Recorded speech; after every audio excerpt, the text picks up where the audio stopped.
Riječ Marcello, vjerojatno ga znate kako raper kaj nas, kako pisatelj, a vjerojatno pomalko kako stripofil. Tako niti znajem ni jaz, tako što... Stripofil zvuči kao seksualna devijacija.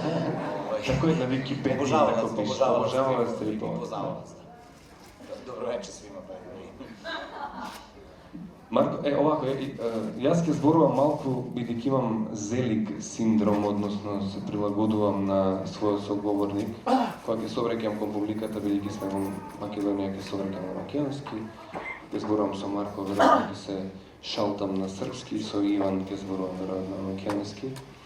Така što ovak je vidio nekakav makedonsko-srpski razgovor, so turcizmi od tipot na muavet.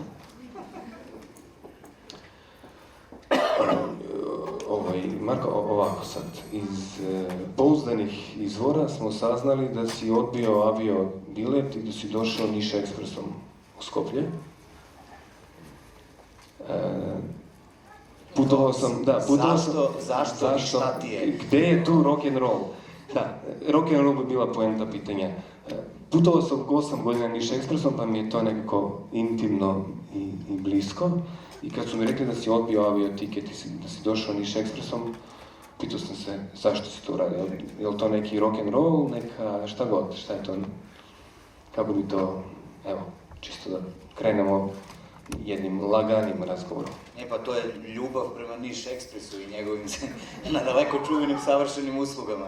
Ko bi se još vozio avionom kad može Niš ekspresom? Ne osjećam se kao da sam uradio bilo šta neobično, ali šalu na stranu,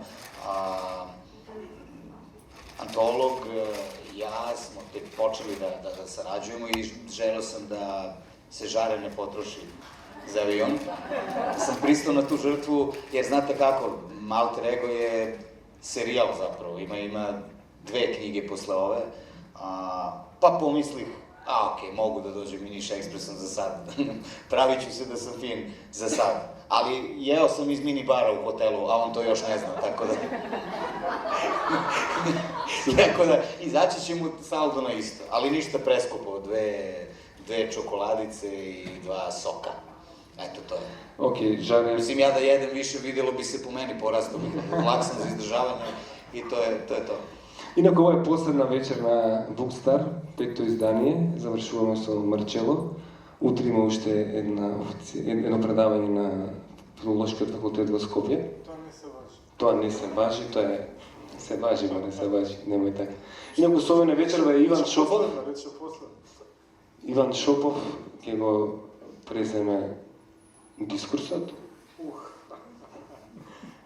Инако не дека јас немам однесување на зелик, меѓутоа мојот српски просто не е толку добар за да видам зелик од типот на ѓога, така што јас ќе зборувам на македонски. После Ниш експрес, бидејќи така се договоривме со Ѓоко, јас да го преземам традиционално ресорот насилство. Познат насилник во македонската книжевност, Иван Шопов. Би сакал да го прокоментираме моментот на насилство во Алter Ego. Глупо е да прашам зошто пишуваш за насилство, нормално. Обкружени сме во општество насекаде со насилство, така што тоа е нека рефлексија на она што го живееме, многу јасно. Меѓутоа, односот кон насилството ме интересира.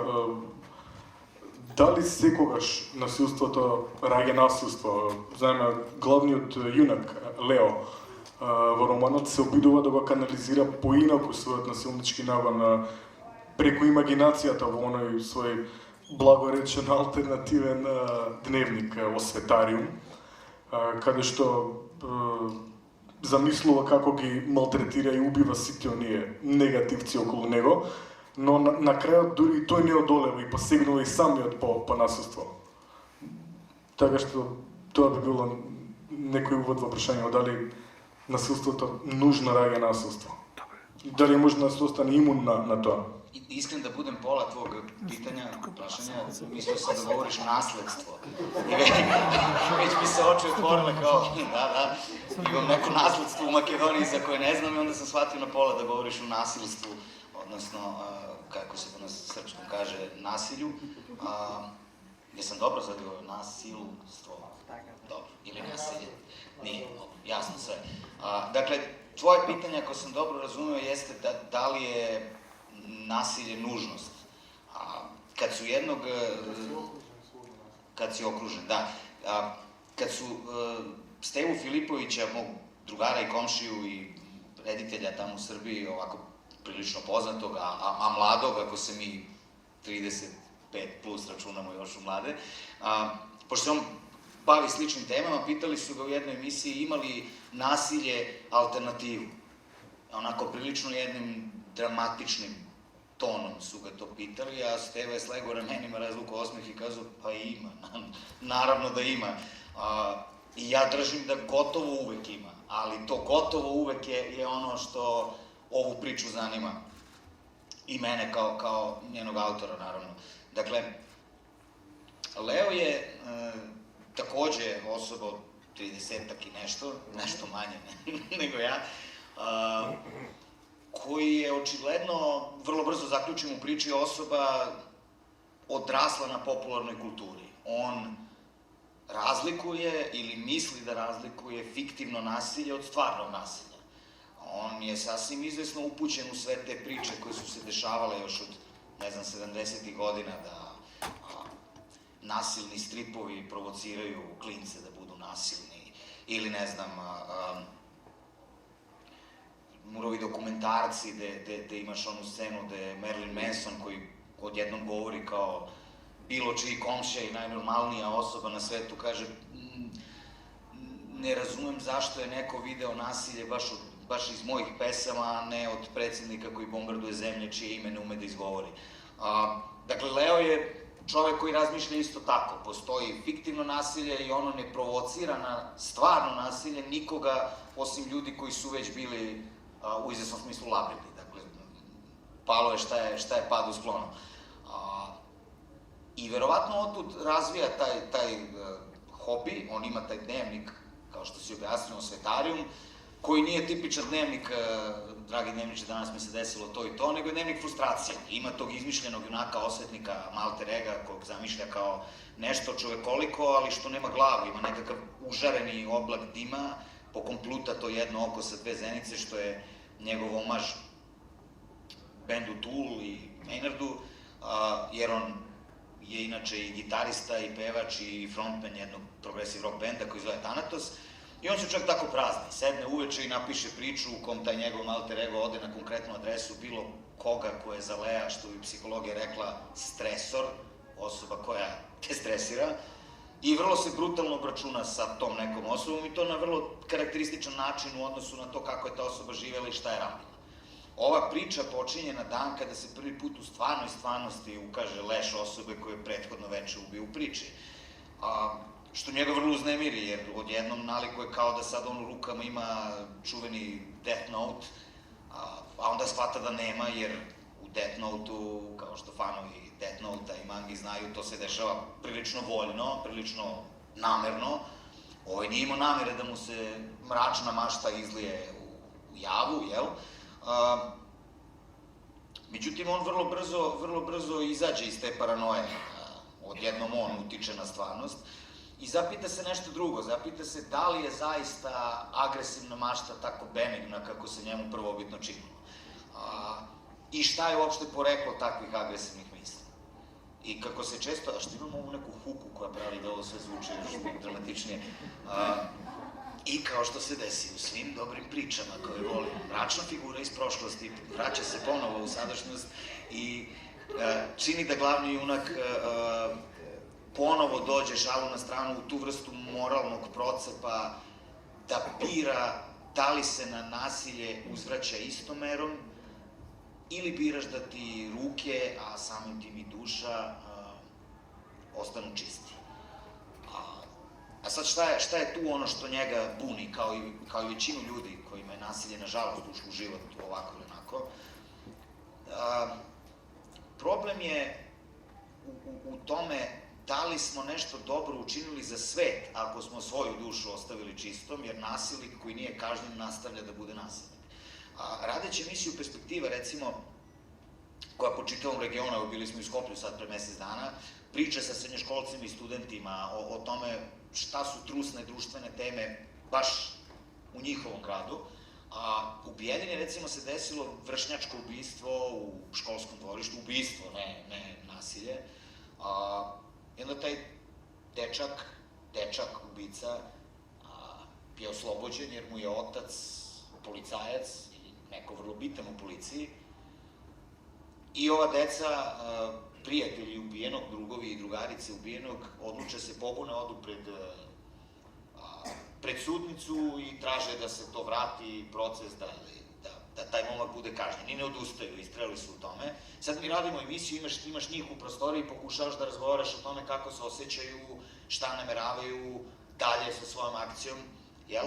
I oni, to su onako vrlo i rešena deca, i pametna deca, i hrabra deca, čak devojčice su bile onako posebno borbene i rešene da se to istera do kraja, ali među njima je jedan dečačić koji je onako i rastom sitan, što odmah izaziva empatiju kod mene, sticajem okolnosti, ali opet šalu na stranu, on je sačekao svoj red i tek na kraju se javio i on je kazao, onako sa suzama u očima, da čak i ako uspeju, on ne veruje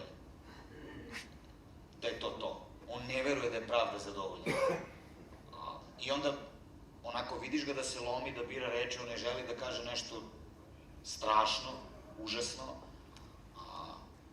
ali ipak izgovara da on prosto misli da su ljudi koji to urade drugim ljudima nepopravljivi i da zaslužuju otprilike manje više da im se vrati isto nebo. Zapravo osvetarijum, jel?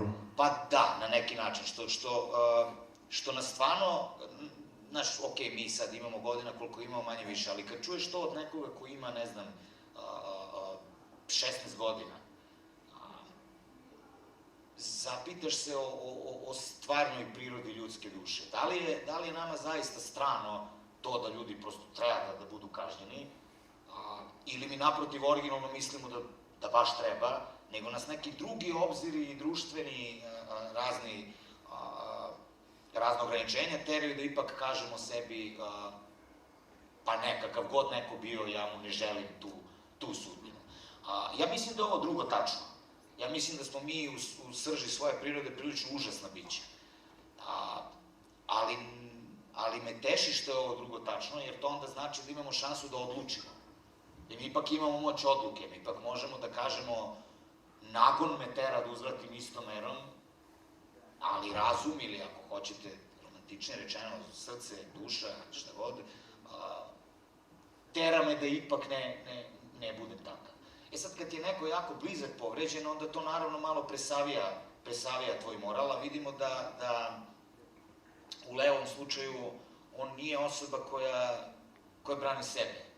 Mislim da njemu nije naročito stalo do sebe ili vrlo retko jeste.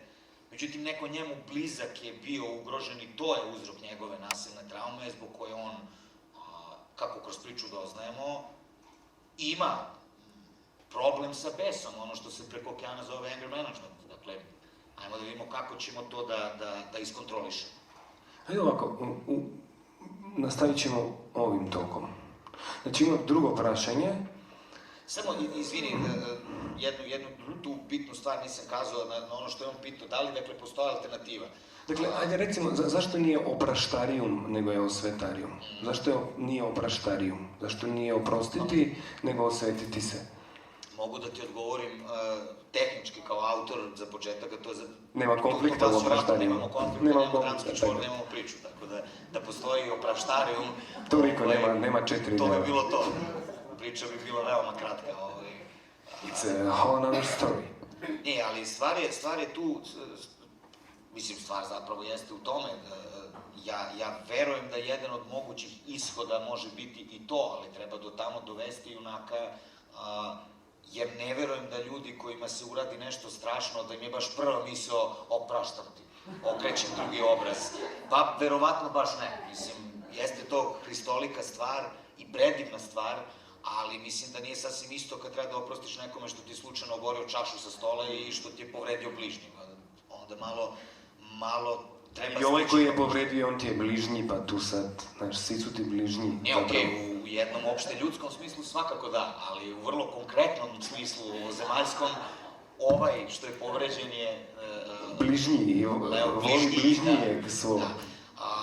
Ima kod Bahtina u teoriji književnosti taj takozvani dijaloški roman. I on to objašnjava na primjeru Dostojevskog, gde kaže postoje ovde antipodi među likovima, oni misle potpuno različite stvari, a autor se pravi da nikome od njih ne drži stranu, naravno autor uvek nekome drži stranu, to nam je jasno, ali dakle čini sve što može da ne izgleda kao da drži stranu bilo kome od junaka, nego pušta njih da kroz priču bace svoje argumente pred čitaoca, pa nek čitalac odluči koji mu se argumenti na vagi čine ozbiljnije. Da, to je velika majstorija da ne držiš stranu, da čitatelj ne navija ni za koga. To je, čitaoci i čitateljki uvek navijaju za nekoga, ali je dobro da to učiniš takvim da može da se bira. A u ovom konkretnom smislu, Neša Zen, još jedan od likova ove priče, je čovek koji naprotiv nema nikakvu dilemu da na nasilje treba uzvratiti istom merom. Gospodin čovek, da. Pa, ako Žarko bude bio tako milostiv da objavi nastavke ove priče, doznaćemo da je Neša Zen malo kandar ratni veteran i da on ima onako svoje sasvim drugačije iskustvo sa nasiljem, tek on zaista veruje da ljude s takvim porevom treba kazniti sad i odmah. I kroz priču vidimo da on ne spava mirno. Leo, naprotiv, smatra da treba sačuvati i dušu i čiste ruke i vidimo kroz priču da ne spava mirno. To je otprilike dilema iz koje čitava ova priča nastala, pa ko onda spava mirno. A što se oproštaja tiče, već na dan kad Leo reši da u jednoj flashback sceni, na dan kad vidimo kako se to sve desilo i kako se konkretno razrešilo i su oni većali da li da se obrate policiji ili šta da rade ili da prosto postanu i oni osvetnici, šta ja znam. Istom merom, jel? Mi vidimo da on, koliko je u trenutku bio verovatno spokojan što su iznad situacije, vidimo da ga već isto veče stiglo, on sedi i razmišlja, zapravo on sedi i razmišlja i kaže, pošto je Leo studirao psihologiju pa napustio, ali on inherentno psiholog, profajler, on što čita ljude, on sedi i kaže, žrtva nasilja. Moj prijatelj Brana je sad to. Dakle, svi oni udžbenici koji govore o žrtvama nasilja, od danas pa do kraja života zapravo govore o Branimiru. On je sad to. A ja sam ovo pustio. Jer ta misao dalje klije u njemu i kaže, on sad premda je u pritvoru, možda sedi i smeje nam se, što ništa drugo nismo umeli da uradimo, nego da ga smestimo u pritvor, da će ga sutra pustiti, da ode da opet nekom radi to isto. A preč inače, i to je negde ono što je mene u ovom romanu zanimalo i što me inače zanima kao tema, reč je jednom sitnom zlikovcu. Dakle, ne priča se tu o nečemu daleko kolosalnijem, silovanju, pokušaju ubistva, nečemu tako. Nego se radi o onome što se ljudima, nažalost, mnogo češće desi. Neko uzme pa te malo izbode nožem, pa ti malo preti, pa malo tako. I onda ispada da je to u odnosu na svetska zla tako jedna sitna i nevažna tema. Bože, postoje kolosalne zlobe, ko će se bakće ljudima koji idu i bockaju nožem naokolo. Međutim, kako će Leo reći pred kraj knjige u tom, da kažemo, obračunu ili susretu ili sukobu sa ovim bad guy-em, on kaže, a ironično, baš ti, iako nisi materijal ni za hollywoodski blockbuster, ni za ozbiljnu dramu, ni za knjigu, ni za strip, ironično, baš ti si sasvim dovoljan da se parče nečije duše trajno unakazi i da se čovjek nikad ne oporavi do toga. I kaže onda, otprilike, eto šta ti je stvarnost, nema epike ni lirike, samo Jasmin Ikanović i njihovi budalasti razlozi za užas. Ta mala zla, te uslovno rečeno sitne zlobe jesu tema koja meni inače obsesivno zanima. Zlo je banalno, jel? Da, i to je isto jedan od zaključaka, banalno zla, gde u stvari vidimo da Leo 6 godina živi vareći utiske od tog dana i da ovaj momak, nasilnik u njegovoj glavi izrasta u velikog zloga. A na kraju kad se susretne s njim, i to je jedan od trikova u ovom romanu, da mi zapravo nijednog trenutka sve do poslednjeg poglavlja ne vidimo ovog tipa, samo što nam to nije jasno jer sve vreme je tu i pomalo čitalac i zaboravi da u stvari nijednog trenutka nije susreo njega, nego samo njega u Leovoj glavi i u glavi drugih likova. Na kraju kada zapravo vidimo jedno izgubljeno, nesrećno ljudsko biće u nekoj izlizanoj jakni kojem nema pojma gde tera sa svojim životom i ko zna iz kojih razloga radi to što radi. To iz kojih razloga bi se takođe zanima, a i Lea kao inherentnog profajlera i jedna od, pretpostavljam, zabava za čitaoce je to kako ga je Leo isprofilisao i šta je od njemu uspeo da zaključi. Ajde od još jednom kompleksnom liku isto. Manuela Žagar. I odnos prema medijima i odnos prema laži u medijima. Pretpostavljam da si odavno tamo. Znaš, da znaš šta se dešava iza kulisa. Pretpostavljam da imaš, s obzirom da si javna ličnost i tako dalje. Zanima me taj, zato što... S obzirom da te prate i prisluškuju, jesi protiv režima. Ja znam po nešto o tome. To što je sad baš aktualno, spin informacija, metastaza informacija, ima milion istih informacija o jednoj stvari i to je jedna informacija 1000 puta. Ali Manuela Žagar, da li je ona žrtva nasilja? Znaš, koja je naša empatija prema Manueli Žagar, a koja je naša empatija prema Brani? Pa, moglo bi da bude, znaš, moj je posao da se uvek bavim uzrocima. Kao i ljudi iz sveta teatra i kao i ljudi iz sveta psihologije, posao ljudi koji se bave pripovedanjem jeste da se uvek pitaju, a zašto je neko takav? Ja baš mislim da je jedno od suštinskih pitanja književnosti ili bar onog njenog najvećeg dela koji se odnosi na sve što ima fabulu, dakle sve minus pejzažna poezija, upravo pokušava da odgovori na pitanje šta mu je ili šta joj je, ovom junaku, ovoj junakinji, ovom autoru, meni kao čitaocu u krajnjoj liniji. Dakle, to dijagnostikovanje zašto je neko takav, mnogo nas više zanima nego puko dočaravanje kakav je neko. O Manueli Žagar mi saznajemo, onako, pošto je ona je katalizator događaja u ovoj priči, ona je okidač događaja na neki način. Sa njom počinje se zapravo. Tako je, mada ona bude skrajnuta kasnije u priči, ali vratit ćemo i se sad pred sam kraj ove sage u poslednjoj knjizi, u poslednjoj knjizi saznaćemo šta i kako. Međutim, da, recimo da mi vidimo da je to žene iz jednog problematičnog braka, nezadovoljna svojom stvarnošću, možda čak i svojim poslom, mada nismo sigurni za posao, jer izgleda nam kao da ona pomalo uživa u tome što radi. Objasnit ćemo šta radi, ona je televizijska voditeljka. Poznata po nekim onako oštrim emisijama ranije, ali čini se da je sad prešla na jedan drugačiji format, koji je u stvari više tabloid. Ali skandal majstor. Tako je, tako je. Sad, naravno, možda ona uživa tog dana kad je Leo dođe u emisiju u svom poslu upravo zbog svojih problema kod kuće. Jedna od motiva koji se ovde stalno javljaju je to kako se neko iživljava nad nekim trećim zato što ga u stvari frustrira neko drugi. Moglo bi biti da ona možda nije baš takva, da ja verujem da ljudi nisu sposobni za to ako nemaju to u sebi. Uglavnom,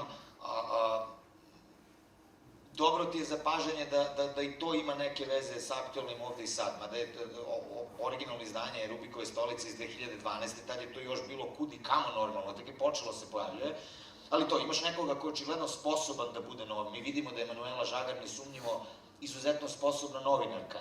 Ona je kadra da sazna informacije koje želi da sazna. Ali kao da je u ovom vremenu, umesto da se bavi istraživačkim novinarstvom i raskrinka nešto jako ozbiljno što je problem u zemlji, odlučila se bavi jednom tabloidnom emisijom gde će da raskrinkava javne ličnosti i njihovu privatnost, što je opet nešto što mene izuzetno zanima, jer imam tu teoriju da je reality era u stvari zanimljiva kao podvala. Obožavaoci reality ere, ogroman deo njih, moja tetka, na primer, koja bi platila dodatnu pretplatu da vidi ljudi iz realitija njihove 3D holograme da idu kroz kuću, ono bi doplatila da može i to da ima. Oni, kad ih pitaš pa što to radiš, neverovatan je broj osoba koje vam objašnjavaju da oni u stvari imaju frenetičnu potrebu za istinom. Njih zanima da se vidi ko su u stvari ti ljudi. A u stvari se naravno radi o onome što se bar tamo u mom rodnom Paraćinu zvalo alapačarstvo ili ogovaranje.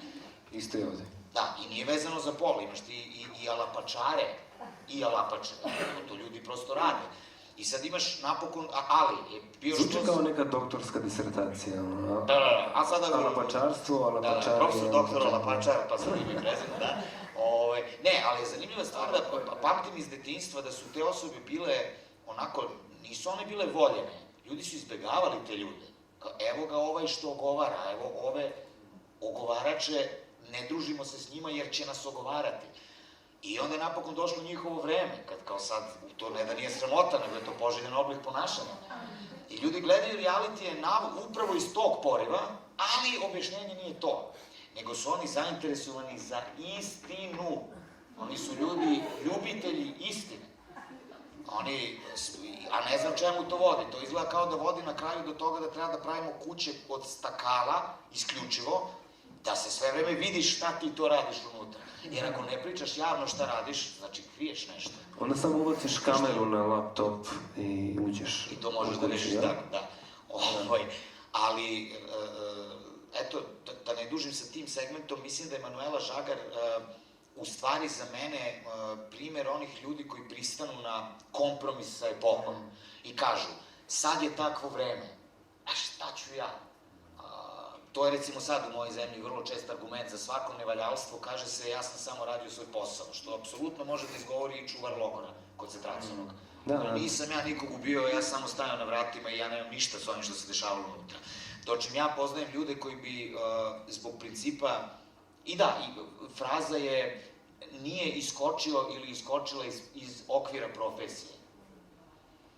Ja stvarno znam ljude koji bi iskočili iz kože zbog principa, a ne iz okvira profesije. Tako da taj argument naravno može se okači mačke o rep. Evo ja imam dve, mogu da ponudim, dve mačke imam, pa mogu da im okačujem, to je prosto bez veze. Manuela Žagar je, dakle, očigledno primer takvih ljudi koji idu linijom manjeg otpora i kažu u jednoj zemlji prepuno je afera, kriminalaca, ubica, korupcije, ko će se bakći time, nego evo jedna lepa tračarska emisija gde ćemo sad tobože se bavimo time šta li javne ličnosti kriju. Ko da sad, mislim, meni bi to bilo zanimljivo da stvarno postoje neke, znaš to, kao superherojske tajne, se neko noću oblači u lateks i izlazi krišom da se bori protiv kriminala, bilo bi jako zanimljivo čuti nešto o toj intimi. Doživio sebe kao javnu ličnost, mislim, kad, ono, kao, je li to dvojni identitet?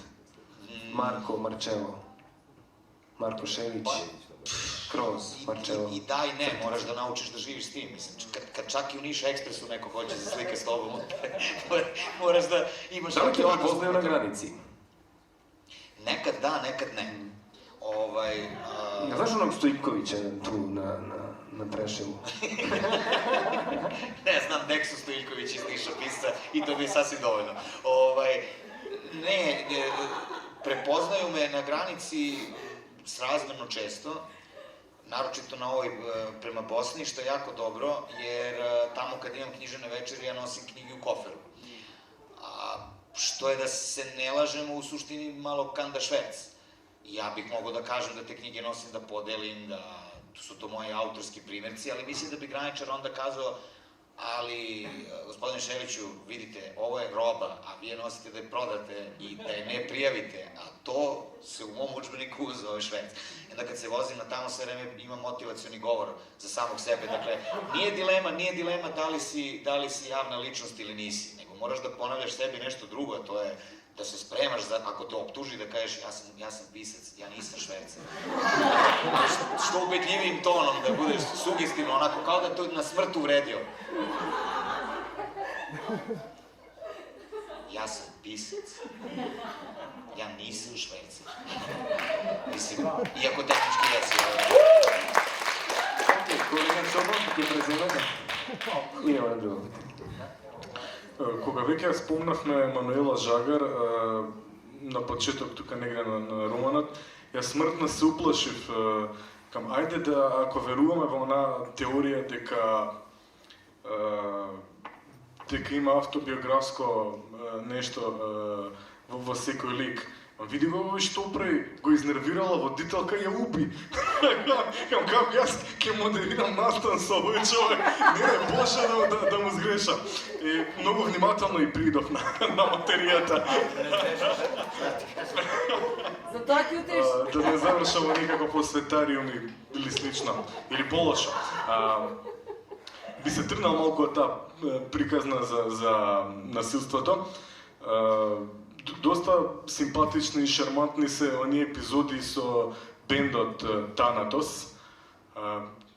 Не звучи баш весело, имева нормално. Доста впечатлива ми беше онаа сцена кај што се случи еден конфликт, кај што ликот на Кика реагира онака луто, као што правиме ние со години, свириме у вукојебини пред малку луѓе за малку пари, доста е веќе од тоа. Тоа е разговор на проби сваког алтернативnog бенда у целој екс-Југославија, кунем ти се. Ја гледаме онаа линија, често се забележува во тонот на ликовите, особено оние кои се во бендот. Истовремено некој цинизам, потоа одеднаш нешто што ајде да не го наречеме идеализам, меѓутоа некоја упорност, некој инат кој ги тера да одат понатаму. Предпоставувам како артист дека и ти си искусил милион луди ситуации во таа смисла. Знаеме за дека си на незванични црни листи, дека имаш обструкции за настапи, за драматизација на твои ствари. Дали човек кој што данас иначе у Србiji ствар пристојности, а ако ниси на црној листи, значи да ниси пристојан човек режиму. Тоа е ми kad pričamo između sebe bilo koliko ima veze sa javnošću, to kao ako nisi ni jednom bio na naslovnoj strani Informera, ti nisi pošten čovek. Ta stranica služi da se plate pošteni ljudi, tako da... Informer zna da vidi egzotičan. Jeste, ali kad se čita iz Makedonije. Da. U Srbiji nema ništa egzotično. Dobro, ima tuka Infomax, ima Kurir i slično. Дури српски курир се огради од македонскиот курир, па ти сега види.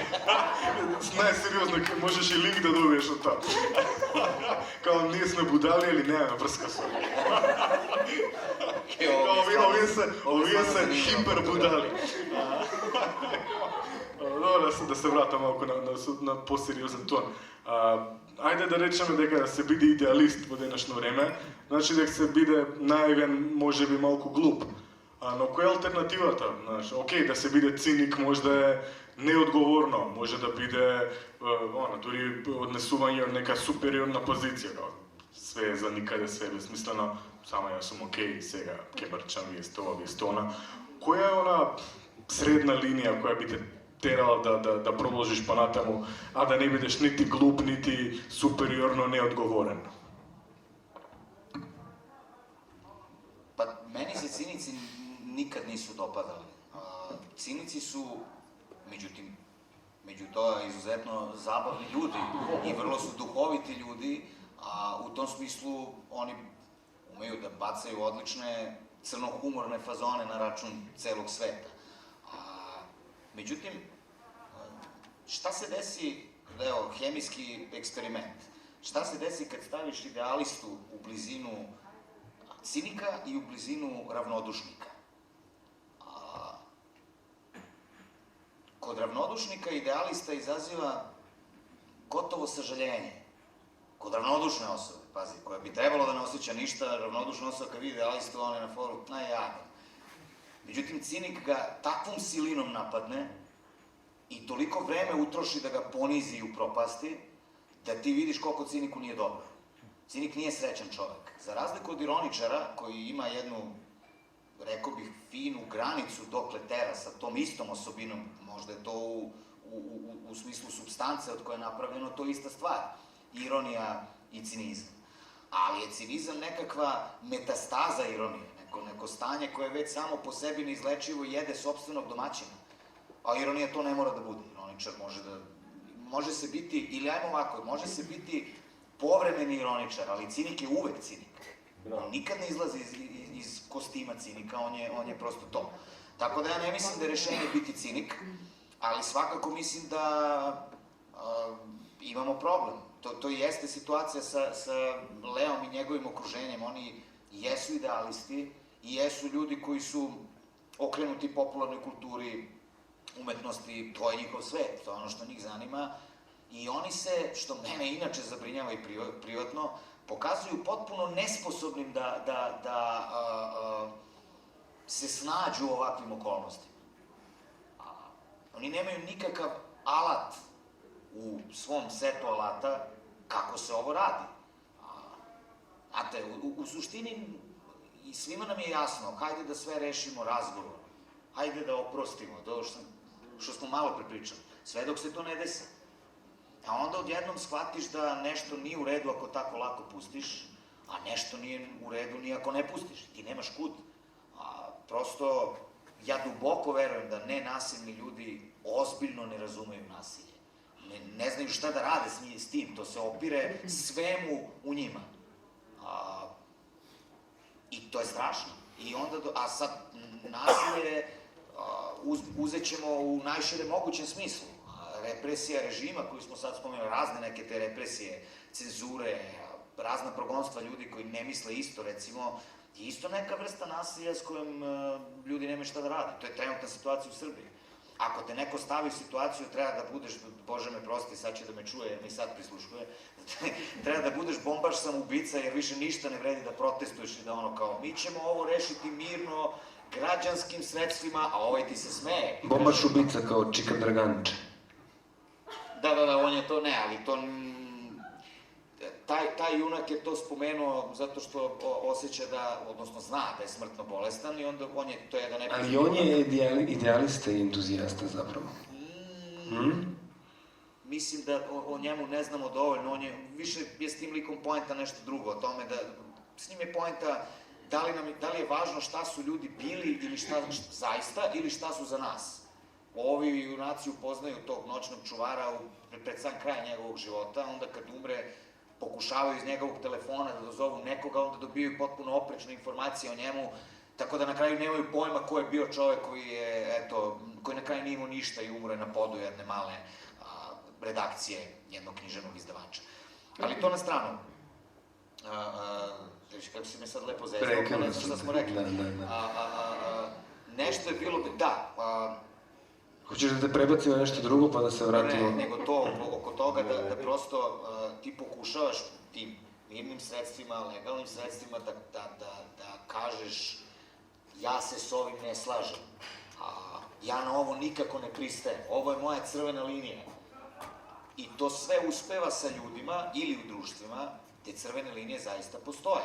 Ali sa ljudima pojedincima ili sa državama gde nema crvenih linija, nego ti se neko smeje tvoje bespomoćnosti i smatra sva normalna sredstva, šta god ja podrazumevao pod normalnima, to su sva mirna sredstva, mislim da je strašan poraz za intelekt, ta spoznaja da to u stvari pred nasilnikom ne služi ničemu. Bravo. Da može ti se smeje. To je, mislim, to nije nikakvo originalno zapažanje kod Ranka Marinkovića u Kiklopu upravo se i govori o tome, kroz Melkiora, o tome koliko intelektualac ne može da shvati užas svetskog rata i nemoć inteligencije da spreči takvu katastrofu kao što je svetski rat, na primjer. Međutim, to je svetski rat. Mi ovde pričamo o tome da intelekt nije često dovoljan i da spreči neko sitno nasilje. I to je ono što te porazi. Leo će na kraju ove knjige opet doći na tu raskrsnicu. Da li uraditi ovo, da li uraditi ono. Sve što se dalje u priči dešava, a što će Žare da vam omogući da pročitate na makedonskom, jeste, šalu na stranu, pa zdravlje Bože i Bog star, zdravlje Bože. Njegovo nošenje, Jakovo, ne Žaretovo, njegovo nošenje sa svim onim što je odlučio. I kako on živi dalje sa svojim činjima i sa svojim nečinjima. Ajde malo o Malter Egu. Kad sam pomenuo ljudima koji nisu čitali roman, ako pričao o knjizi, i rekao malter ego i oni se smeju jer je to igra reči, jel? Alter ego, malter ego. I opet se sad vraćamo ka opraštarijumu i osvetarijumu, ali zanimljivo mi je koliko si dobar u psihologizaciji likova. Pretpostavljam, mislim, vidim sad da te to jako zanima i da znaš o tome da ti je prirodno, da ti je imanentno, da time živiš. Pa tako mi izgleda. I prema glavnom liku, mislim, glavni lik ti je psiholog zapravo po nekom obrazovanju, Leo, i on ima taj malter ego u svom osvetarijumu. Ajde malo o toj psihologizaciji likova, zašto je malter ego i ona priča o onoj starici Olgi koja je vračarka i koja ga vraća u prošlost i to je neka psihoterapija zapravo.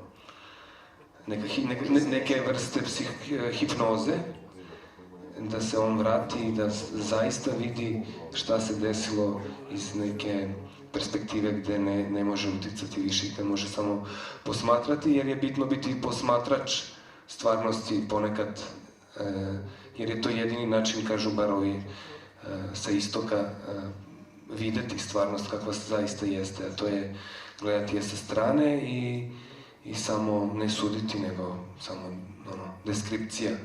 Kao u jeziku imaš preskriptore, oni kažu ovako treba pisati, i imaš deskriptore koji kažu ovako je nešto napisano.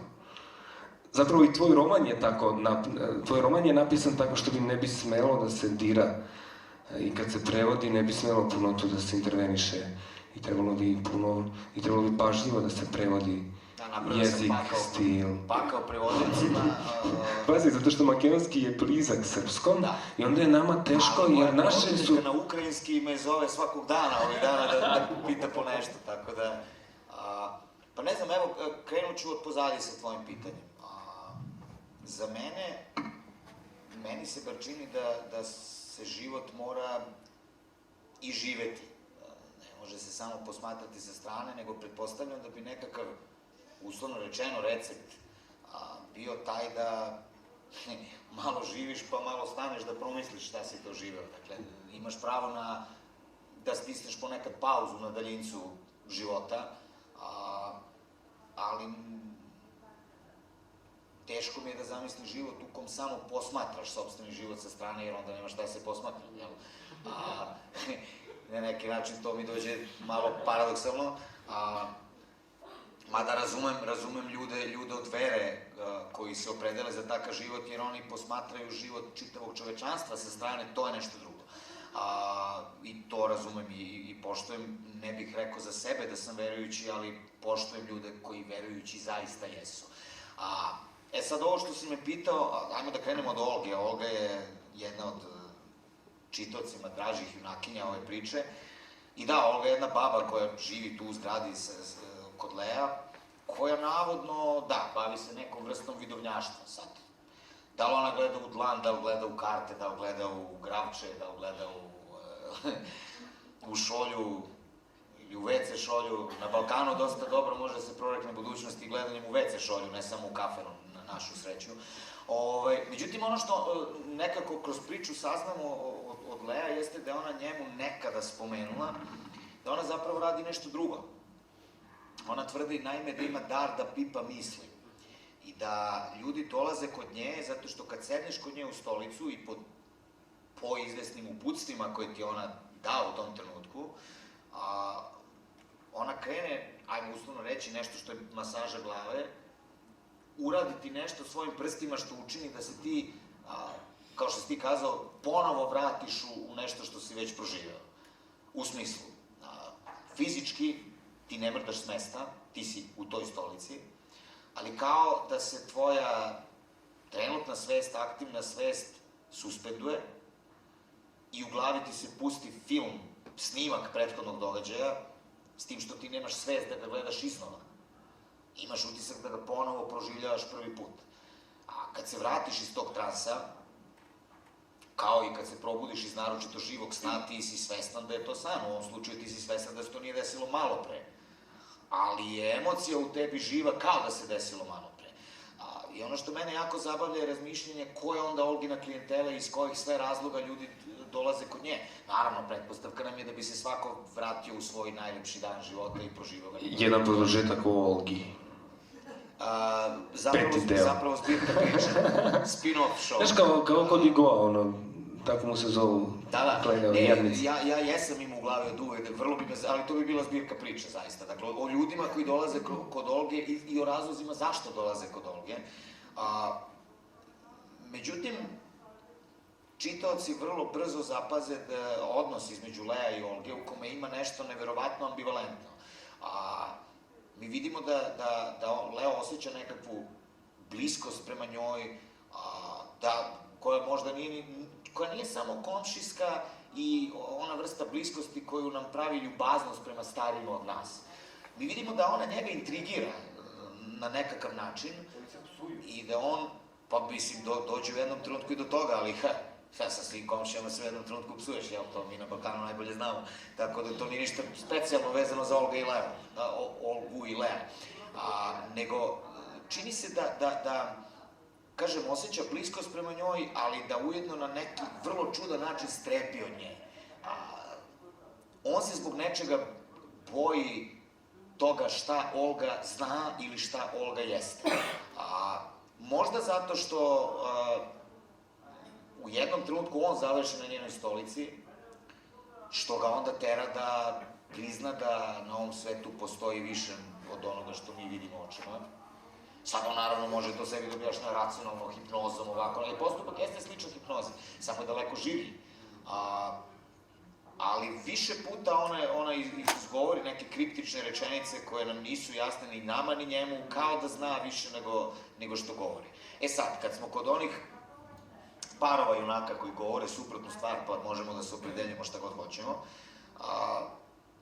Leo u jednom trenutku priča Aniti svojoj devojci o jednoj drugoj, malo starijoj zanimljivoj osobi, i to je osoba koju zna pod nadimkom filozof, osoba koju je jedne pijane noći sreo za šankom, i on to i kaže, jel ti veruješ da je svako od nas jednom u životu sreo Boga?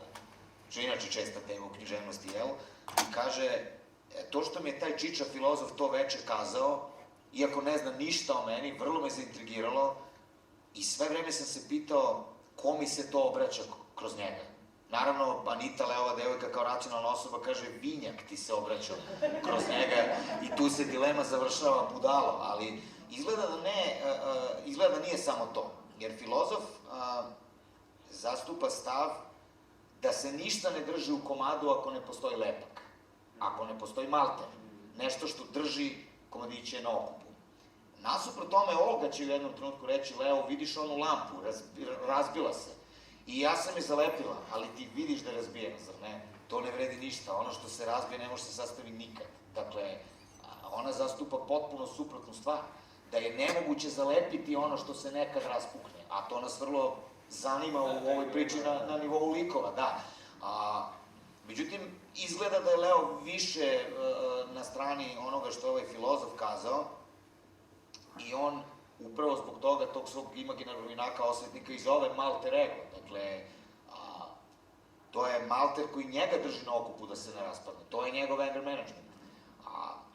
On ne zamišlja da to može drugačije i naravno, da se vrati na početak priče, on pre svega misli da je to potpuno bezopasna stvar, on se čovjek prosto prazni.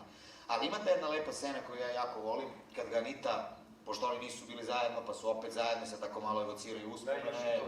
Da, evociraju uspomene, pošto Anita zna za njegov hobi, i onda kao, sećaš se one priče, sećaš se ove priče, sve hiki haka, i onda se u trenutku ozbilji i kaže, dobro, hoću da baciš osvetariju. I Leo kaže, ali treba mi, ja se tu praznim. A Anita ima jednu repliku koja je meni jako draga, Anita kaže, nije istina, ti se tu puniš, ti se puniš besom kroz to, mnogo više nego što se prazniš. Što je inače pojava koju često zapažete kod ljudi kad hoće pričom da se otresu od nečega što im je na bilo koji način ružno ili neprijatno. Pazite, ja verujem da je priča smrt događaja. Što više pričaš o događaju, to se više udaljavaš od događaja kao takvog. Ali nisam siguran da priča u tom smislu leči ljude, da kao što više puta ispričam, to sam manje besan. Ti gledaš ljude najčešće kad raskinu, pogotovo ako imaš druga i drugaricu u ekipi ili ne znam, 2, dva tipa, pa sad oni nešto se posvađaju, a vidiš da što više jedno priča o drugome nije manje besno, nego sve više hoće da mu razbije kola tu noć. Tako da, ali mislim, to je prosto, eto, pitanje kako se kod nas osjeća i šta ko misli. Leo, eto, očigledno veruje da je filozof više u pravu i da otprilike da gravitacija ne postoji sama po sebi. Ne postoji nešto što drži stvari na okupu samo, nego mora da postoji nekakav lepak ili nekakav manj. Дали да вклучиме публиката малку ако сака?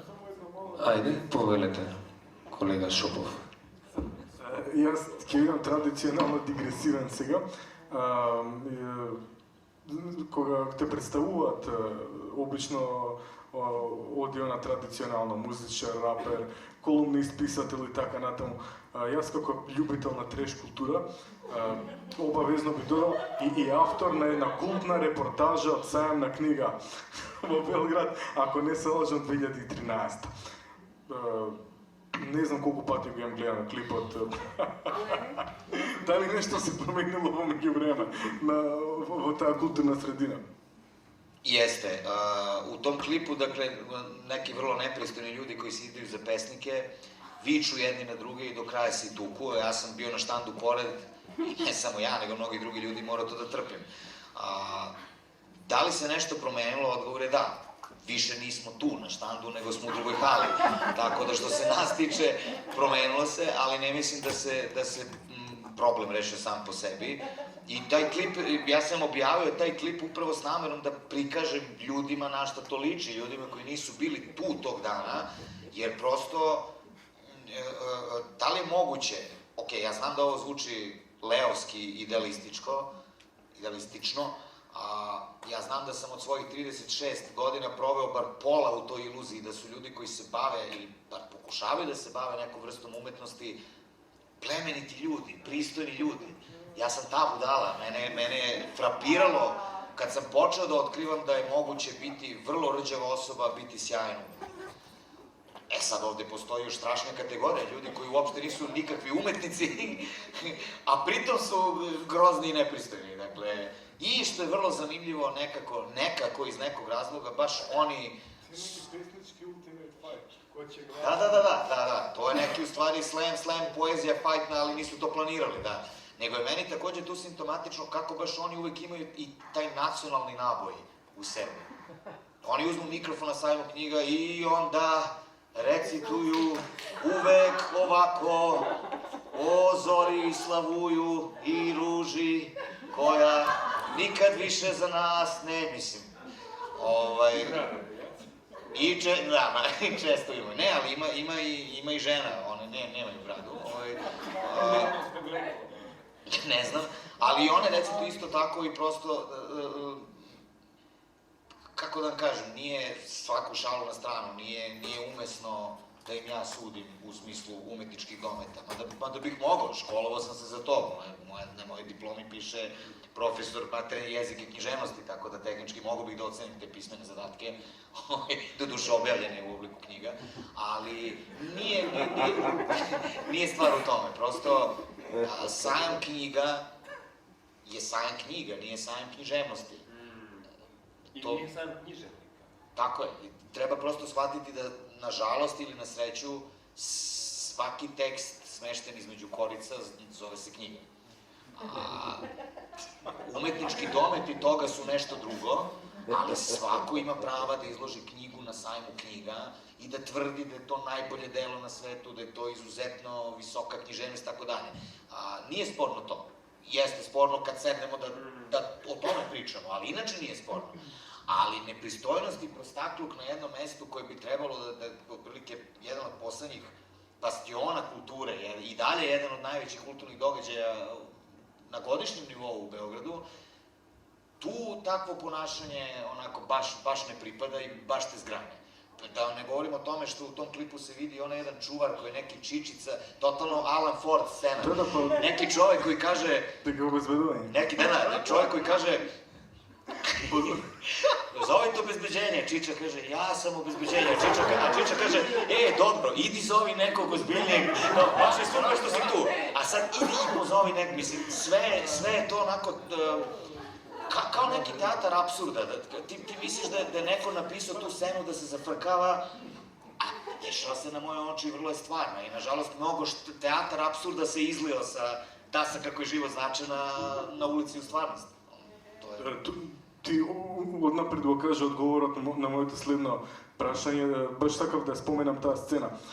Се случува некаков инцидент, се уште нема она хардкор насилство, нема фистфајт и слично.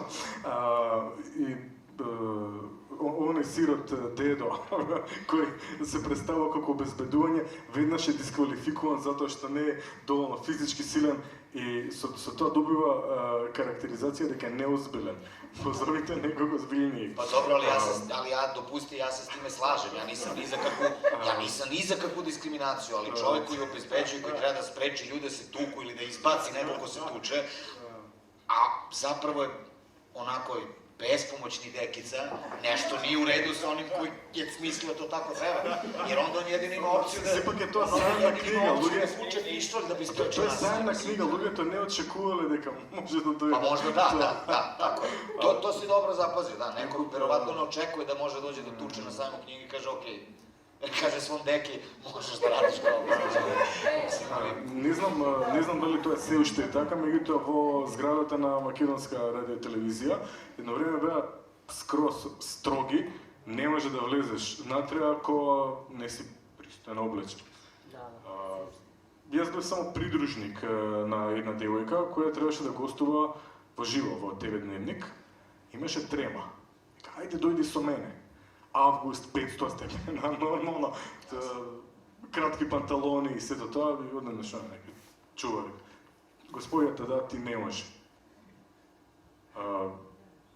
Јас не идам на програма. Само сум придружник, окей, не е проблем. Не може. Ве молам господјата ќе оди на програма, пристојно облечена. Јас сум само придружник, ќе бидам негде позади. Нема да идам на екран. Не може. Јас некако инсистирав и во еден момент обезбедувањето ме праша, а во кое својство си ти овде? Јас едва ја останав озбилен и реков, обезбедување на господјата. Еднака ме гледаат, па келав е, па дебел. Ајде, пушти го. Зошто е контекстот? Dobro sam se setio i snašao u trenutku. Поентата ми е онака, не така банална.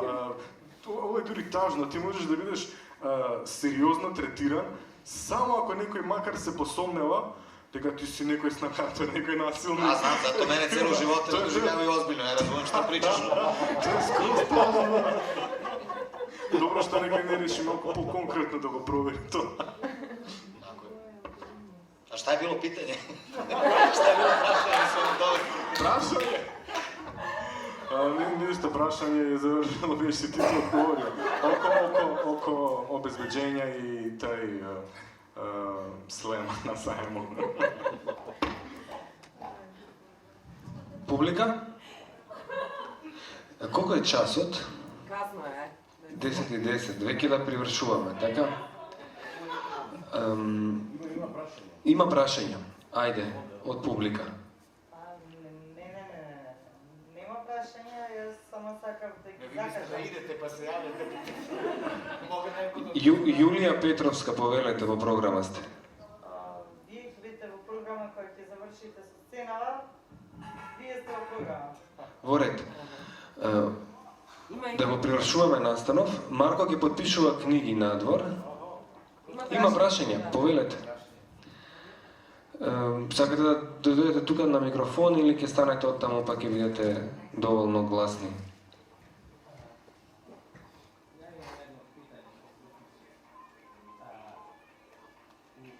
Чек. Dobro. A imaš na muzika neko?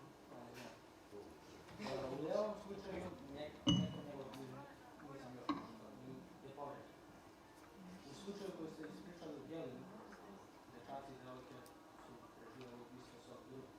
U našem gradu u proteklih mjeseci se desilo 2 puta. takvim problemima samo nama problem. I nije moje pitanje kako da se mi spravimo sa tim, kako da snosimo to niko živ na svetu ne može svakim suditi vlada, niko nije kompetentan da to rasi. Moje pitanje je kako da se mi nosimo, kako da se snažimo. To je pitanje za psihologa, ne za vas, ali šta vi mislite o tome kao čovjek što je napisao ovu knjigu, kao neko što verovatno je prošao kroz nešto slično? Pa to jeste ovde centralno pitanje, kako se nositi s tim, šta sad s tim. A ispomenuli smo praštanje kao jednu opciju, do koje će neki od likova ovde i doći u ovom sledećoj knjizi. Ali naravno pokušao sam da odem i malo dalje od toga i da smislim još neko rešenje. Ono što će se jednom od junaka dogoditi jeste šansa da postane spasilac. Onaj koji će izbaviti nekoga iz slične nevolje i razmišljao sam o tome da li bi žrtve nasilja živele lakše ako bi, jer dakle to je opcija kao postaneš nasilnik, jer si nekad bio žrtva, a šta ako možeš postati neka vrsta zaštitnika, mislim ne inače u životu, obučeš kostim i to radiš stalno, nego šta ako se dogodi jedna situacija u kojoj baš ti možeš da budeš odgovoran što neko neće biti povređen i što će biti zaštićen. Šta se onda dešava u duši osobe? Da li to uspeva da se nekako izniveliše jedno sa drugim ili ovo ostaje snažnije? Naravno, sve su to za mene situacije o kojima pokušavam da razmišljam, izmišljeni ljudi koje pokušavam da učinim što više stvarnim, a šta je zapravo odgovor u realnosti, pre svega, ne znam pre svega zbog toga što mislim da je duboko individualan, da tu ne postoji, znaš, to je malo kao ono sa motivacionim govorima, izađe ona i kaže, ne, ono, predavanje kako biti srećan, sad on zna kako misli da budemo srećni, mislim da tu svako mora da nađe odgovor za sebe i da uopšte nema univerzalnih pravila u vezi s tim. Šta god ti ja kazao da je moj način, ne mora biti tvoj. Ja znam ponešto o tome, naravno, i iz ličnog iskustva. Jedan od načina, moj način, jeste promišljanje o tome, pisanje o tome, pokušaj da se ispriča priča o tome, ne bi li ljudi nešto zaključili iz te priče. A sad, naravno, ima sigurno i drugačijih načina i delotvornijih. Suštinski da, više je pitanje za psihologa. Mi se ovde bavimo time šta misle umetnici, a to nije medicinsko mišljenje. Tako da, toliko od mene za sad. Još neko? Povedajte. Čujem za vama i nisam pročitala još knjigu, ali nadam se da je posljednji put. Želim vam puno sreće, još mnogo pisanih dela i da dođete još puno puta ovde. Hvala, najlepše. I da vas pitam kako pišete, mislim, rano ujutro, uveče, kad dobijete inspiraciju i tako. Hvala vam mnogo na svemu što ste kazali. Koliko sam razgovarao sa kolegama i koleginicama po Peru, ili pišu vrlo rano ujutru, ili rade noću. Ja sam ovo po 2. A ovo po 2 sam zato što sam žrtva sopstvenog mobilnog telefona. Evo već pukao u ekran još malo pa će da se slomi skroz. Pitanje je dana. I jedva čekam, jer prosto gomila mojih aktivnosti čini da taj fon celog dana zvoni i ne možeš ništa da radiš, noću svi spavaju, svi normalni ljudi. Dakle, ja ne. I zbog toga najčešće radim noću. E sad, i nemam nikakav poseban ritual, ako ne računamo kafu i cigare, to je sav alat koji mi treba. Što se tiče inspiracije, bilo je zanimljivo, onomad za vreme studiranja, naš profesor Mihajlo Pantić, inače pisac i kritičar, dovodio nam je u 2. semestru pisce da sa njima razgovaramo. Mogli smo da ih pitamo šta god hoćemo. Nama bilo onako, wow. I osim onih pitanja za konkretne autore, neka su bila i pitanja za sve njih, ponavljala su se stalno. Jedno takvo pitanje je bilo koliko često pišete. To nas je jako zanimalo. Listom svi su odgovorili svakog dana. A onda smo mi naravno pitali, pa šta je s inspiracijom, kako pišete, kako je moguće pisati svakog dana. A onda su nam oni takođe svi listom odgovorili, pa ne kažemo vam da objavljujemo sve što napišemo. Samo vam kažemo da svakog dana treba pisati, kaže, to je kao sportista što ima kondicioni trening. Ne može on da izađe na utakmicu i odjednom sad trči 90 minuta, nego mora stalno da bude u tome.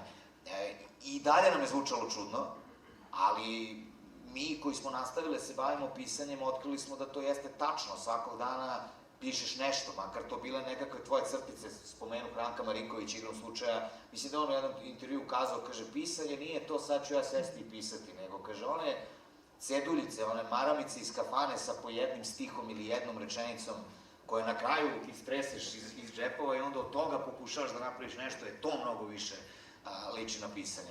To je samo jedan od načina, ne mora biti svačiji, ali ja recimo jesam taj, imam beležnicu, a imam i taj prokleti mobilni telefon, pošaljem ponekad poruku samom sebi da nešto ne bi zaboravio, što je dosta bizarno i tužno. Kad šalješ... Ja sam kasno to saznao, da u inboxu možeš sam sebi da pošalješ stvari. Ne, tužno je kad šalješ, ali je srećno kad ti stigne, kao ja vidim. Trudim se da budem dobar planer, da planiram šta hoću od priče i da onda na kraju, kad imam dovoljno materijala po beležnici ili po usamljeničkom SMS-u u telefonu, onda dolazi taj deo koji je stvarno fizički deo. Onda dolazi deo sad sedi i radi. Svojevremeno su se Matoš i Isidora Sekulić dopisivali, a nikad se nisu sreli uživo, koliko ja znam. Su tako razgovarali o književnosti. I neko od njih dvoje, neko nekome, sad ne držite me za reč ko kome, je spomenuo da, kaže, dobra pesma, a odnosi se i na priču i na roman, kaže, treba da izgleda kao kad imate u krojačnici ili neko sašije odelo, haljinu odelo, svejedno, ali kaže, onda izvuče konac na takav način da se ne vidi da je šiveno iz komada, nego izgleda kao da je to od jednog dela napravljeno. Ja spadam u one autore koji isto tako krpe, ne napravim iz jednog dela, ali se trudim da na kraju stalnim prepravkama i radom na rukopisu izvučem konac po mogućstvu što veštije, da to izgleda kao da je wow, izašlo odjednom baš tako kako treba da bude. I ja mislim da većina ljudi radi tako. To vam je otprilike kao kad gledate mađioničarsku predstavu. Vi znate da magija ne postoji, ali vam je stalo da vas ubedi da to prosto, da ne vidite ni jednu rupu u tome, nego vam izgleda kao, evo, magije ima, iako znam da nema. I ja tako gledam i na stvaralaštvo celo. Celo stvaralaštvo služi, između ostalog, da vas potpuno očara, oduševi, da deluje kao da je to prosto ispaljeno iz topa, nekakvog emotivnog topa, pravo na vas, da vas emotivno raznese, kao da je od uvek bilo upravo takvo, a zapravo iza kulisa mnogo se radilo da taj utisak vaš bude baš takav. Tako da to, ja sam, dakle, planer sa beležnicom koji crnči noću do 7 ujutru. To je to. Malo pre je gospodin Slobodan govorio na svojoj književnoj promociji o tome, upravo o tome kaže, ja sam radnik, ja sam mrav. I vrlo sam se prepoznao u tim rečima. Kamo lepe sreće da je to, dođe u muze, dođe inspiracija, a pisci su u stvari daktilografi muza, oni samo zapišu. Ni po jada, ni malo nije tako, nego ideja je taj divan trenutak kad kažeš, wow, imam ga, to je to, a onda je neka vrsta rodea, kao da pokušavaš da savladaš ideju, da te posluša, da uradi ono što ti hoćeš i onda ko pobedi, nekad izgubiš. Da uđeš u duboko, nekad zlato, nekad običan kamen, jel? Tako je. Hteli ste još nešto da?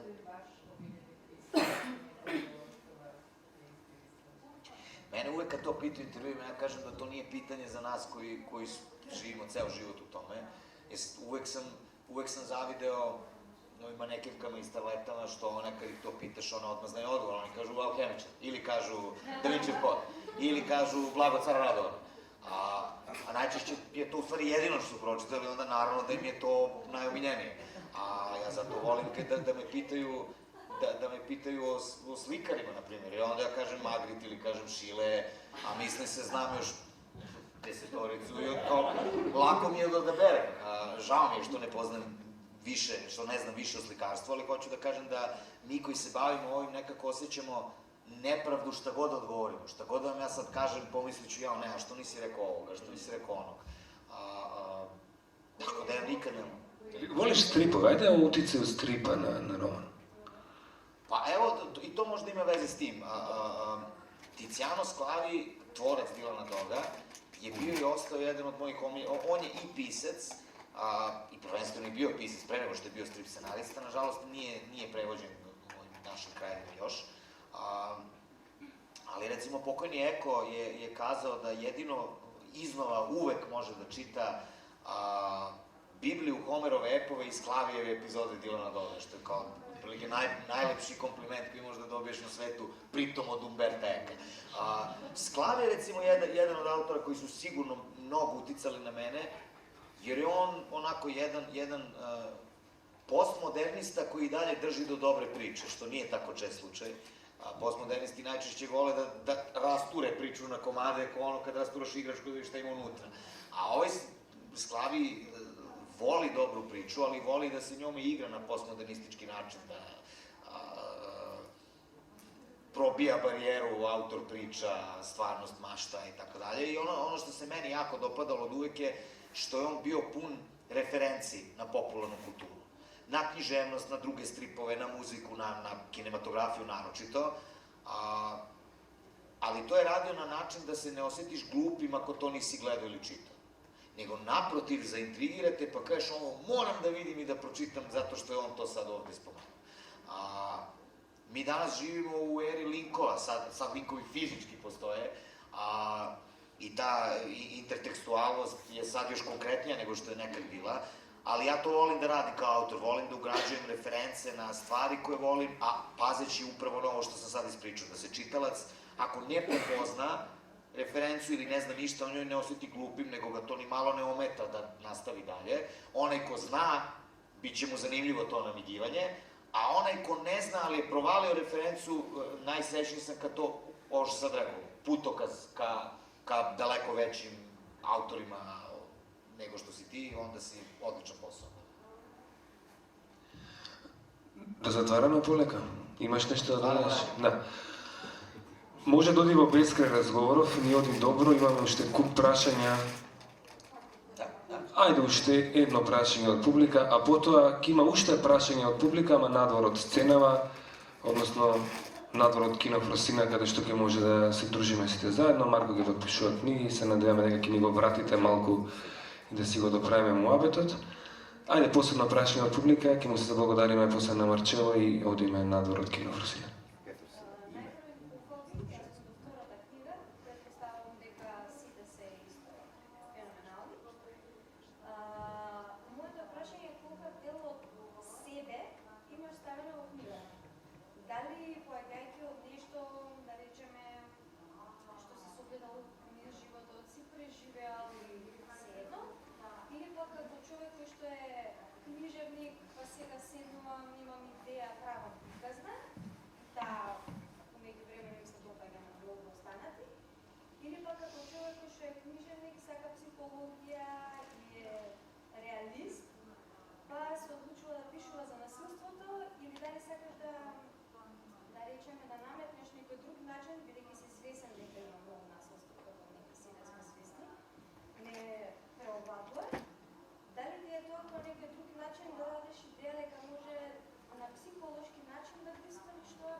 To je više nego jedno prašanje, tu ima.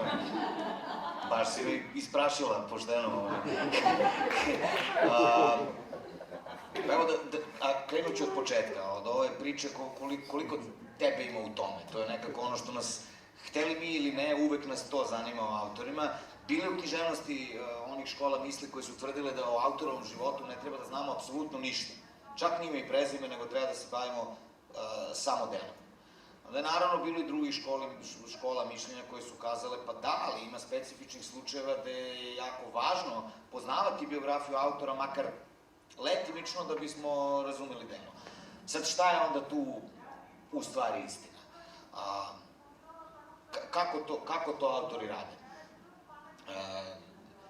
Rumena Bužarovska je bila skoro u Novom Sadu, pa smo imali razgovor zajedno i baš smo pričali između ostalog i o tome. Ja sam tada ispričao i njoj i publici za jednu priču Davida Albakarija, kaže, stalno u pričama ima junakinja koja se zove Moja žena. I onda njegova žena, kada joj se svidi priča, ona kaže prijateljima, viš, to ja sam inspiracija, koji se ne svidi, kaže, ma nemam pojma ko je ta moja žena, nema veze s tim. Šta hoću ti kažem, šalu na stranu? Verovatno to i jeste nekad ona i verovatno nekad nije ona. To smo Rumena i ja pričali, koliko su ljudi oko nas ugroženi jer znaju da svakog trenutka možemo da čujemo nešto o čemu ćemo hteti da pišemo. Da li su oni onda žrtve našeg bavljenja svim ovim? Mislim da je tačan odgovor i da i ne. U suštini, u izvesnom smislu ti stalno pišeš o sebi. U izvesnom smislu ti uopšte ne pišeš o sebi, nego ti samo sopstveni život služi kao razni okidači na osnovu kojih ti počneš da razmišljaš o tome o čemu u stvari pišeš. Profesor Mika Pantić, kog sam spomenuo, jednom je kazao, otprilike, kaže, moje najautobiografskije priče su one koje uopšte ne govore o meni. Jer je to sad navodno bila čudna izjava, a ja sam zapravo razumeo šta hoće da kaže. On hoće da kaže, verovatno, otprilike ono što je Kundera na jednom mestu rekao, kaže, svi moji likovi su moje neostvarene ili nedorečene mogućnosti. Rečju, ti se daješ svim likovima. Idealna je podvala kad glavni lik ima nekoliko osobina zajedničkih s tobom, u mom slučaju, pošto se bavim javnim poslom, pa se to i primećuje i zna, i onda se svi obsesivno bave time koliko te ima u glavnom junaku. Potpuno prestano se bave time koliko te ima u svim ostalim junacima, a imate onoliko. I to je idealna diverzija od strane autora, a naravno da te ima u svima. Nas je isto, spomenuh to kurs kod Mike Pantića, bio nam je Goran Petrović, predivni Goran Petrović, koji nam je kazao upravo to, kad smo ga pitali o pozajmljivanju sebe junacima, on je kazao, da, naravno, morate pozajmiti sebe svim svojim junacima, pa čak i negativcima. Nama to bilo strašno, bili smo klinici, kako? Ja nisam negativac, misli svako u prostoriji, kako ja da se pozajmim negativcu. Međutim, godinama kasnije postaje ti sve jasnije na šta se mislilo. Recimo, u knjigama koje idu posle ove pojavlja se Janko Žagar, taj Manuelin muž koji je otprilike ratni veteran, ratni profiter, verovatno i ratni zločinac, čovek koji vuče konce iza kulisa, društvene konce, jako ozbiljnih i opasnih stvari. I Leo postaje neka vrsta njegovog kućnog ljubimca, da tako kažem. Odnosno, osoba koja je tu da je Janko Žagar verbalno maltretira. Verbalno ga maltretira zato što ovaj idealista nema leba da jede, ovaj ga zaposli u redakciji, da radi kao lektor u redakciji koja objavljuje izmišljene memoare Manuela Žagara. I ovaj to treba da lektoriše. Što mu pokaže prostoriju da gomila pisaca i novinara za neke bedne pare izmišljaju tu biografiju i zaposli ga da on to lektoriše. Leo je to zvao filološki nadničar. To je. I sad, ja tu imam junaka koji treba da ponizi mog glavnog junaka, a sistem vrednosti mog glavnog junaka vrlo je blizak mom, u ovom slučaju. Dakle, ja sam morao da izmišljam pobijanje samoga sebe do mere da me sramota što postoji. Janko Žagar će jedino uspeti kao lik ako me potpuno razbije na komade, sam sebi smišljaš zašto si budala, zašto nemaš veze s mozgom, zašto si ništavan, zašto si društveno nebitan, i to radiš na takav način da ozbiljno ispovređuješ sebe. Posle ti bude drago jer kažeš, bolji sam u ovom od svih mojih hejtera.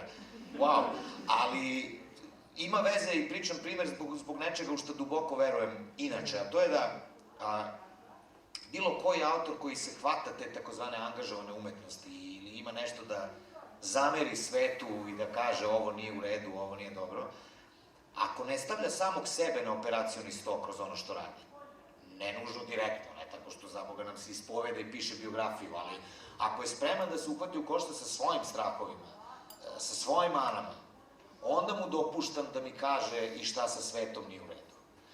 Ako se ne bavi sobom, nego samo svetom, onda to nije umetnost, nego propovedanje. Ja ti ne verujem kao umetniku ako si prosto propovednik. Mogu da ti verujem ako si po zanimanju propovednik. Ali ako si po zanimanju stvaralac, a baviš se pukim propovedanjem, da kao ja znam, a ti ne znaš, i ja sad sa svog pijedestala moralnog apsoluta pričam svetu šta treba, to nije dobro i to mi se ne dopada. Ili možda jeste dobro, ali ja ne mislim da u tome ima ičega, naročito umetničkog. Umetnost bi trebalo da bude sposobnost, dvostruka sposobnost, mene ako pitaš, a igrom slučaja sad pitaš mene, sposobnost da se potpuno iskoči iz svoje kože i uđe u drugu osobu, s jedne strane, a sa druge strane sposobnost da se siđe najdublje moguće u sebe, kao u Popinoj pesmi Pre igre. To je najbolji motivacioni govor koji sam ja čuo u životu pre nego što se to tako odvratno zvalo, je Popina pesma Pre igre. Autor mora da radi i to, i da vežba ono što Leo na jednom mestu to kaže, ne saosećanje, nego nekakav viši stepen saosećanja koji se zove uosećavanje u drugu osobu. To bi trebalo da je zadatak nas koji se bavimo ljudima, pa sad da li smo pripovedači ili psiholozi ili glumci, potpuno svejedno. A šta je bilo drugo prašanje? Kako se sećaš?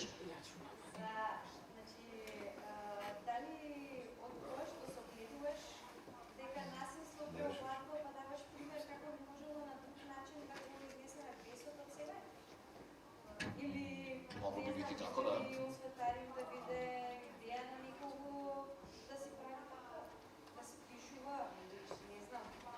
Pa može. Siva, moj najbolji drugar, kad je čitao Alter Ego, njegov prvi komentar je bio da ga je neverovatno zabavilo kako ta igra, autorska igra u kojoj Leo ima posvetarijum i svog Alter Ega, a ja imam Lea. I on je primetio da tu postoji taj lančani mehanizam ko kome služi da ispravlja krive drine. To jeste jedan od načina. Mislim, u duhu svega ovog što sad kazao, pisanje jeste obračun sa sobom i obračun sa svetom posle toga. Dakle, jedan od izlaza jeste ne nužno pisanje, nego ošte bavljanje umetnošću. Ja verujem i dalje, iako ima umetnika koji su rđavi ljudi, što smo rekli, ja i dalje verujem da umetnost ima nečeg jako plemenitog i da to jeste naš način da istrpimo život. Jednostavno rečeno. Marko, hvala ti. Hvala vama što ste ovde večeras, nadam se da ovo neće biti moja poslednja knjiga na makedonskom jeziku.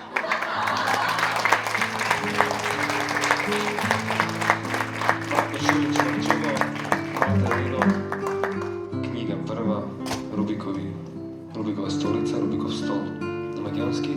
Se prefrljamo lobito o foajeto na Kinofruci.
Thank